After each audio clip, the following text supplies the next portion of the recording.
Hey, friends, welcome back to the Spotlight. This is, of course, our show where we talk to the people in pop culture who make the stuff that we love. And we are super excited, beyond the moon, pun intended, to have Mike and Denise Okuda in the studio with us. How are you both doing this evening?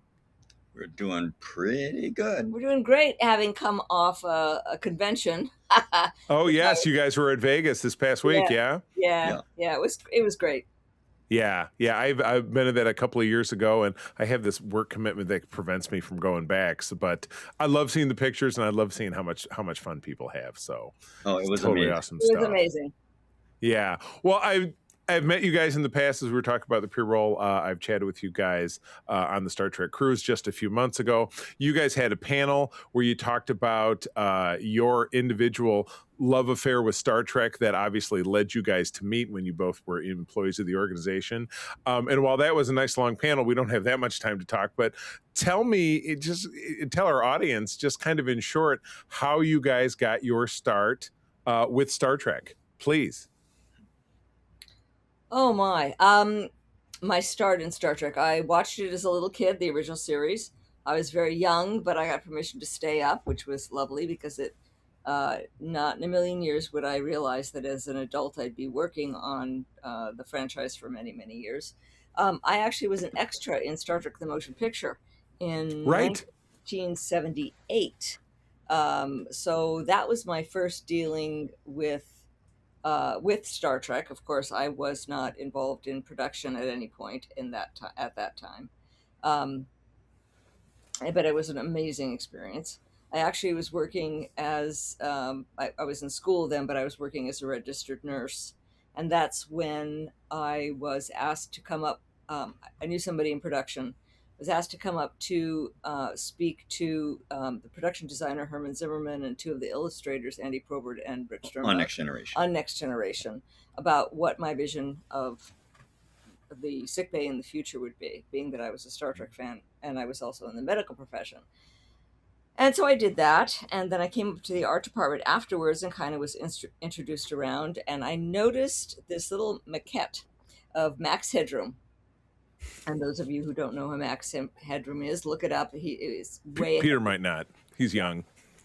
And so I said, "Whose desk is this?" It was Mike's. And from that moment on, we were together. I love it. Nice. Good deal. How about you, Mike? I watched Star Trek as a kid. I was a science fiction fan as a kid, and like Denise, I was a huge fan of the space program. So when Star Trek came, I was instantly drawn to it. Never imagined I'd work on it. Then one day, I read a book called The Making of Star Trek by Stephen Whitfield, Oh yeah, which that's opened my eyes to a whole new world. It turns out that behind the screen, there's a whole pantheon of heroes doing amazing stuff every week to make the show come to life. And I didn't think I could be a starship commander. Didn't think I could. You didn't even think I could become an astronaut. But some of those things are things that an ordinary person might aspire to. Put it aside for many years, and I found myself working as a graphic artist at a medical center and doing low budget visual effects for local television commercials. So then on a whim, I said, I wrote up a little note and did some sketches, and and sent it into Paramount Pictures saying, if you do one of the Star Trek movie, here's some stuff I think you might want to do on the Enterprise. And I can tell you they actually get a lot of those. yeah. Uh, Yeah. but prior to that, sometime after that, I got a phone call out of the blue from Ralph Winter, associate producer in Star Trek 3, saying, well, we're going into pre-production on Star Trek 3. We're already staffed up, but if we ever do a Star Trek 4, I'll give you a call.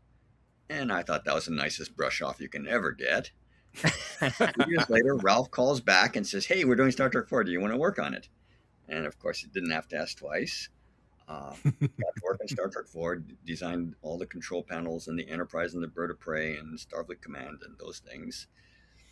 And I thought, well, that was my foray into Star Trek. That's great. but I have to go back to a real job. And just before Star Trek 4 came out, Paramount announced Star Trek: The Next Generation. So I put all my Yes. designs into a little binder, and I sent it to Gene Roddenberry's office. And Gene handed it to Herman Zimmerman, our production designer, and I was hired for 2 weeks to design control panels on Enterprise. I figured it would take 6 weeks. It turned into 18 years. That's a little gap. Just a little bit of Oh, disparity. totally awesome. Good stuff. Peter. All right.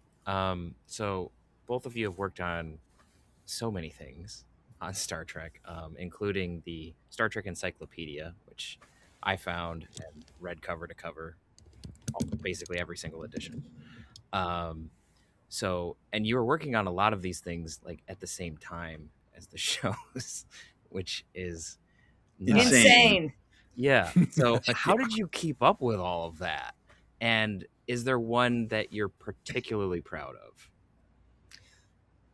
Well, we were crazy because we were actually working 2 series at a time. Yeah. There was about 5 of us in production that we were working 2 series at a time and doing a feature every other year. And on top of that, we were doing the books and we're doing CD-ROMs as well. And no, I don't know how we did it. We were a lot younger. We had the huge benefit of being married. And so we were together 24/7. And in the evenings and on the weekends, we would work on our extracurricular projects. And it was a lot of work. It was a hell of a lot of work. But Yeah. we loved it. I mean, we were passionate about it. We wanted to do it right, and it continued. I mean, our last 2 volume edition was released in 2016, Yep. and Yep. and that's it for us. Somebody else wants to pick up the torch. That's fine.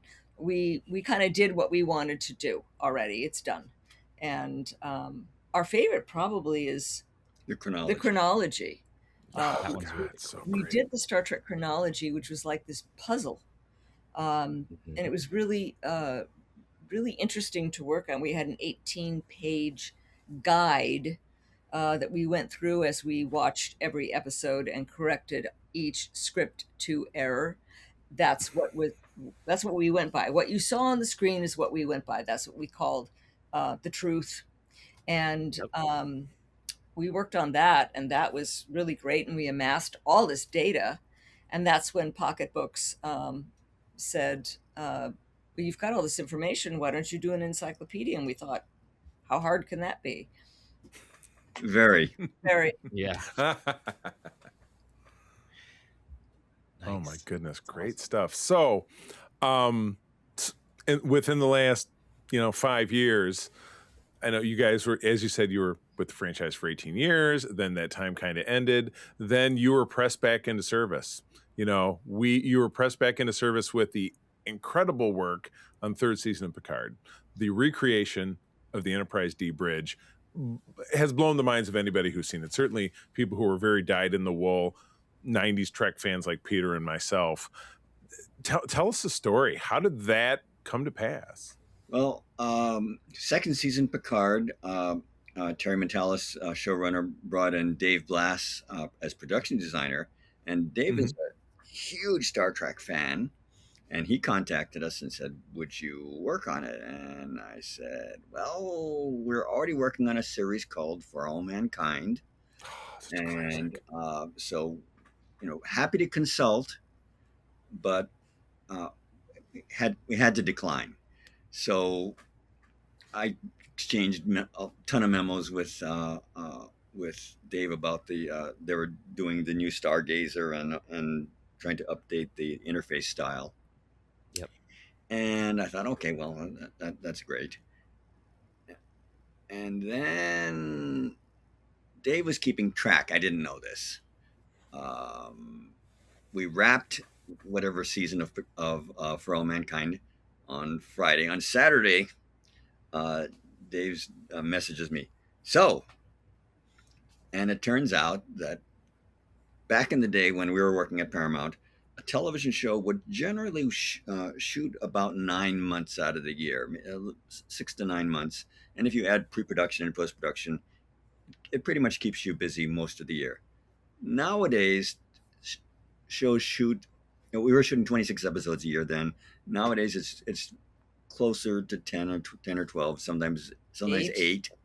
Yep. Mm-hmm. So most people who work in series television work less than 6 months on a series, which is really quite bad for those who actually want to pay their rent. Right. Just a bit. But yeah.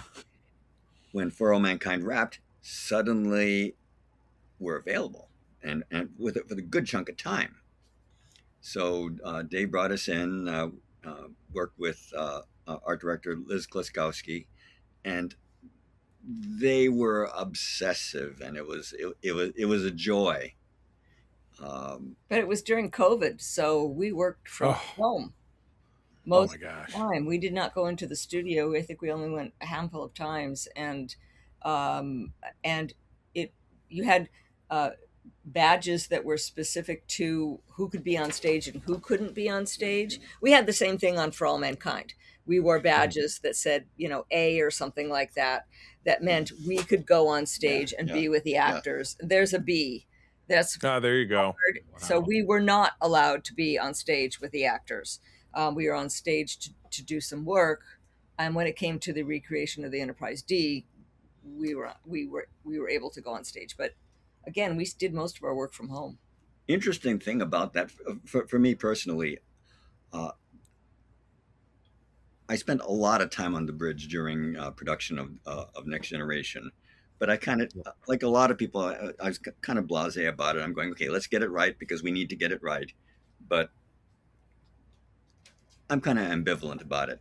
And then Dave invites us over to the studio, special day. Me, Jeff Mandel, was already who was on staff. On staff. Doug Drexler, Ben Betts, a bunch of us went on stage, and for Denise and I and Doug, it was our first time on that completed set. And we walked in, and it really was a time warp. It was, I was personally surprised at how emotional it was to go back to that place where I had spent so many hours and put so much effort and thought and angst into. And as well as having seen it on 178 hours of television.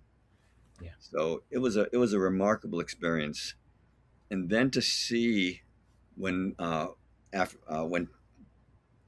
Terry directed the episodes, he wrote and directed the episodes, to see that wonderfully emotional reunion of these people that we spent so many hours with, and they're back where they belong, and they're saving the universe again. And we had a video feed for that day. Actually, we had a video feed, and so we could watch what was going on stage. And so we were there in spirit, but we got to see them enter the bridge and for the first time and see their old home again. Yeah, it was remarkable. Wow, that's excellent. And those sets, and I'm trying to, and I apologize for not remembering, have gone on tour since then, or they haven't been disassembled. I hope. I hear they're out there somewhere. They at the end of a production, you either do what they call a dead strike, which means you literally tear it apart and throw it in a dumpster, or they do what they call a fold and hold. That is, you take the sets apart and you stack them as neatly as you can, and you store them. And the reason you do that is that stage space is really expensive. Rental on a film soundstage, there's a lot of resources that go into making a soundstage, and the studios charge a lot of money. So you cannot leave a set standing when you're not using it. It's just, you just can't. And so it was taken down. I know they used it for some kind of exhibit, and my understanding is that it's still in storage somewhere. And I hope it emerges at some point. Yeah, absolutely. Oh, wild stuff. Peter, let's talk about the thing that you want to talk about. I want to hear what Peter wants to talk about. Okay, so like you, I am also a big fan of just our present day space program. right? So NASA and all the really cool stuff that we do there. So you got to work with NASA on doing some design and other things. Would you be able to tell us a little bit about like working with NASA and moving from like working with spaceships and starships and science fiction to working with like actual space vehicles that you get to see go into space like a couple of weeks later? Turns out that a lot of people at NASA, including a surprising number of astronauts, are Star Trek fans.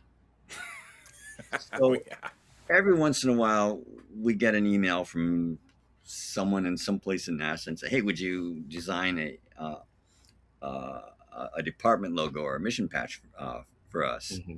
And of course, that's hugely flattering. Yeah. I got to design the mission patch for Space Shuttle mission STS-125, which was the final servicing mission to the Hubble Space Telescope. Mm-hmm. Got to design the Flight Operations Directive Department logo, which is this department that incorporates mission control, incorporates a lot of support departments, and incorporates the astronaut office. So It's like if you look at everybody. NASA photos of all of the new astronauts on their flight suits, on their shoulders they're wearing my patch, which is That's quite a hoot. wow. But there's also one of my favorite emblems that I designed was there was a tiny office at NASA called the Planetary Defense Coordination Office, which has got to be the coolest department name in the history of department. Right. And it's a real department. It's a scientific office, and they uh, they issue funding grants to study and search for near-Earth asteroids, things that might someday potentially collide with the Earth.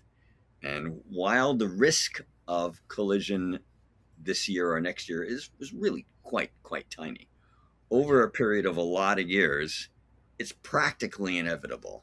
So Yeah. if we had any brains, you start studying it now, and that's what NASA has been doing. So the emblem. Do I have the emblem someplace here? I don't know where it is. It's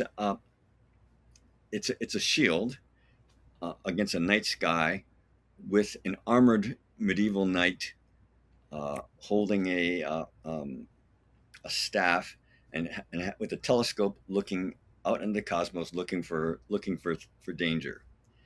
And so Nice. when I drew the knight, it's just a silhouette. I needed a model. So Denise is the armored knight protecting Earth With a broom. with a broom. Perfect. I love it. I don't know where it is, honey. Yeah, but anyway, that was a hoot. That's awesome. Oh my gosh. That's Good really deal. Okay, so you guys do so much incredible work, but anybody knows in any job, sometimes you get totally jammed on something that you just feel like, oh, I've really got to get this right. You got to push that extra mile and nail it because it's really challenging. Can you think of one or maybe more than one, a project where you approached it, it was challenging, and you had to run the gauntlet, but at the end of the day, you finally nailed it? You know, or something, I would say, even if you think about like George Lucas and Star Wars and the special editions that came out in the late 90s where he tweaked and changed a bunch of stuff. Can you think of a project like, man, we didn't really get it right because we didn't have the right tech at the right time to do it this way? Or if I could go back to this shot, I'd do it. Oh, there it is. That's Planetary awesome. Defense Coordination Office, and that's Denise defending Earth. I love it. I want it on a T-shirt. Sure I've NASA seen it on has it. T-shirts. They send us a shirt. No. What you've described is television. Yes. Virtually everything is not what is the best possible thing you can do. And not let's study it extensively to figure out the best possible way. It's I have this number of days, I have this much money, I have these many resources. What's my best guess with the information that's available now, with the current draft of the script, with the current concept of the shooting schedule? What's the best thing you can do now? And you have to make a decision, because if you don't make a decision, you will have wasted 2 or 3 valuable days, and then you can't do anything. Yeah. So that's television production in a nutshell, and to a lesser extent, feature film production. It's Right. always creating the illusion that you have more time and more money than you really do. That being said, Star Trek has been a huge beneficiary of this amazing growth in production and visual effects technologies over the years. When we did Picard, when we when I started what I did on Next Generation, I literally did the control panels with pen and ink and rub on letters and spray glue and magic markers, and then had that photographed with this huge analog photochemical camera onto a large format photochemical film, and used camera lighting gels to That we cut out that we and had sprayed onto the Mhm. colith and coated our lungs with adhesives. yes, yeah, well, Oh boy. When we did Picard, uh, there is now beautiful inkjet output technology. Even more impressive, there are these large format, high contrast, high quality uh, OLED HDR screens that and computers to drive it that can do things we could only dream of back then. I imagined, for example, that the computer screens on the Enterprise would be software driven, and it would do all kinds of interesting things. Yeah. And almost never could we actually show that. On Picard, there was a wonderful moment orchestrated by our friends from Twisted Media and the playback team, where our heroes walk um, onto the bridge, and I think it was Geordi gives the command to start was it Geordi or was it Picard? I can't remember. Gave the command to boot up the computers, and Terry Metalis did this gorgeous shot, just tracking across it, and you Right. see I the remember. all coming to life and doing what you always knew it could do, but we could never actually do it. And then later on in the episode where they're scanning for this and they're scanning for that, there's a Beverly plants herself in front of one of the science stations. We're able to change the screens in ways that again you always knew it could, but in fact we almost never did. Right. And Right. we're the beneficiaries of these advances in technology. And if you think about it, Star Trek has always been at or near the bleeding edge of technology. The original Star Right. Trek, some people look at it and go, "Wow, that's so primitive," and I'm going, "You're missing the point." The original Star Trek was on the bleeding edge. They were using photographic miniatures. They were using blue screen photography. They were using an optical visual effects compositing printer. If you've ever seen one of those things, there are these fierce, complex, arcane beasts that were the only way you can combine these things and make this visual magic. And they were complicated, they were slow, they were expensive, and almost no TV shows used them. I think Star Trek was probably the only show that used them on a regular basis, Yeah, I think it was. and that killed them back then. But it made the visual magic possible, and that Star Trek stayed on that edge. Star Trek Motion Picture started using computer controlled motion control cameras, technology which had been pioneered in Star Wars and the Robert Abrams Right. films. And it went on and on. We were among the first to use digital compositing, which allowed much more complicated and intricate um, space scenes to be done faster and better. And then, of course, as time went on, they started using computer generated visual effects elements, and all of which were controlled by human beings, by actual artists and technicians. It wasn't Right. you push a button and magic happens. You push a button and you tweak this and you tweak that, and you realize, oh, if I do this, it's better. And that's why the stuff looks great. Right. Excellent. Good deal. Artist Peter. Um, okay, so related, I guess, to the last question that I had, the current set of shows that you've been working on is For All Mankind and Star City. Love it. So how has it been creating historical things, since they're historical, but also not, since it's alternate history? Right. But you have to work on it so that it feels like it fits in that time period. That, like, some people were alive for. I wasn't, but some people know what that was, and we've all seen movies from that period. Um, so how is it to like work on putting something that is history but also isn't? When For All, the first couple of seasons of For All Mankind were intensely historically accurate. Yep. Oh, Um, that's so good. So the good. the production designer Dan Bishop and his team did astonishing research. We brought over an actual Apollo uh, flight director to visit our set, and he just wandered around the place, and and we asked him, well, what do you think? What did we get wrong?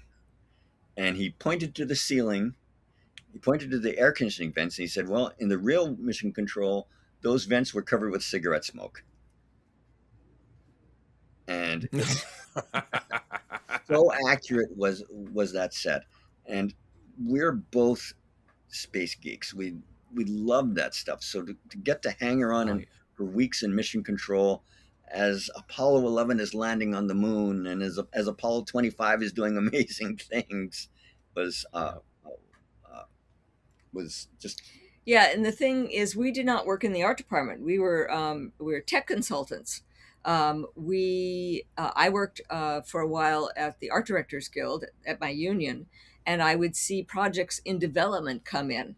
And I read about For All Mankind, and I went home to Mike and I said, "Oh my God, we have got to send our resumes in because this is perfect for us." And we Mhm. did, and we found out they were all staffed up. The production designer, when he moved, Dan Bishop, for example, when he moves from project to project, usually they take a core group of people that they know. They were all Yeah. staffed up.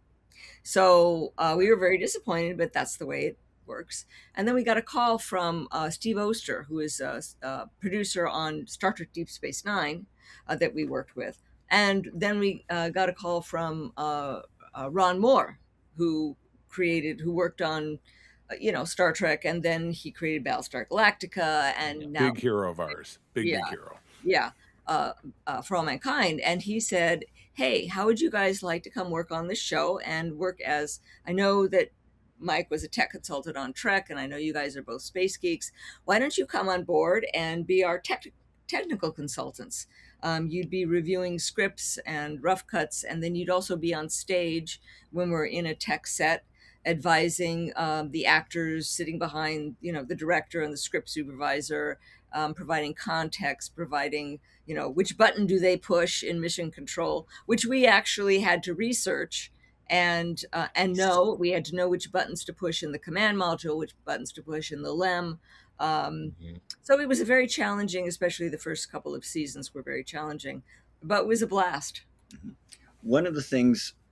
Like I was a tech advisor on Next Generation and those shows as well, and on those shows, uh, I literally taught most of the cast how do you fly the ship, Yeah. and for the most part, my instruction is the main thing is you need to make it look easy, and you need to make it look like your character knows what they're doing.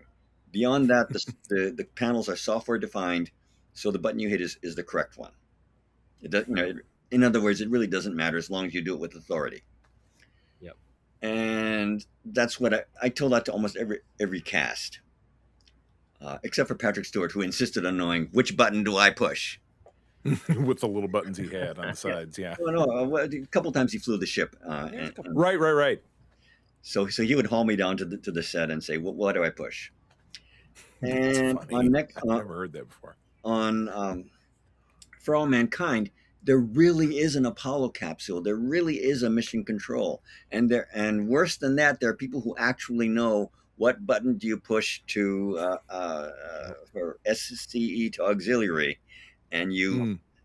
and so we're not astronauts, but we would study the scripts, and then we would study the vehicle specifications and blueprints, so we could say flip that switch because people know. And even people who don't know, the interesting thing we discovered is that when you can tell the actor with authority, this is what you do, and then you look at that gauge, and then you check out the window to make sure it's correct, that gives them a great deal of confidence, and it really helps their performance.